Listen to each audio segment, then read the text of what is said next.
Swiss scientists say they may have found a way to help people lose weight by implanting a computer chip into their arms. Researchers are developing the device, which can scan the blood for fat and other things. When an obese person eats too much, it will release hormones that suppress hunger. Well, they say it will stop releasing those hormones once the person reaches a healthy weight. According to the CDC, 78 million adults in the United States suffer with obesity.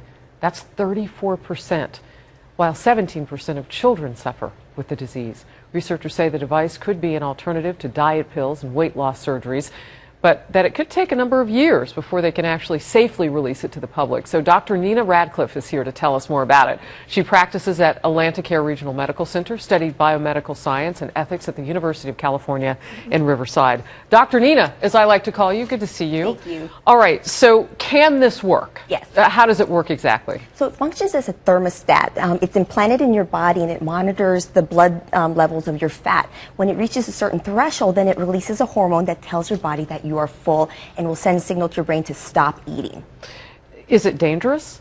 I don't think so. I mean, we're using the system for insulin for diabetics. So it monitors blood sugar levels. When it reaches a certain threshold, it releases insulin. So we're using the same concept that we're using for diabetics. So somebody walks into your office, you look at them. Who's a candidate and who is not a candidate for this? Well, there's many candidates. As you said earlier, about 2/3 of Americans are considered obese. This is a technological advancement. We use technology in every aspect of our lives. Look at our smartphones. There's calculators, there's calendars in there, there's everything. This is just a modified version to applying it to the way we eat. You know, during the commercial break, you and I were talking about why you like this. You said there's so many people who take diet pills and do things that are not healthy, and you see the end result of that. Right.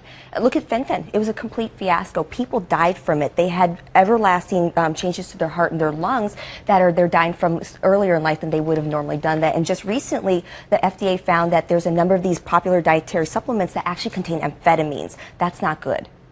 Talk to me a little bit about the hormones and all this. You mentioned diabetes. Are there any long-lasting effects that could be negative? Because when you start to play with people's hormones, your cortisol level, whatever you're dealing with, it can have long-lasting effects. It can. And so our Mother Nature has a system in place already, and it's a balance of a seesaw for hunger hormones as well as when you're full. So we're going to try to rebalance the seesaw that people are facing with and having challenges with.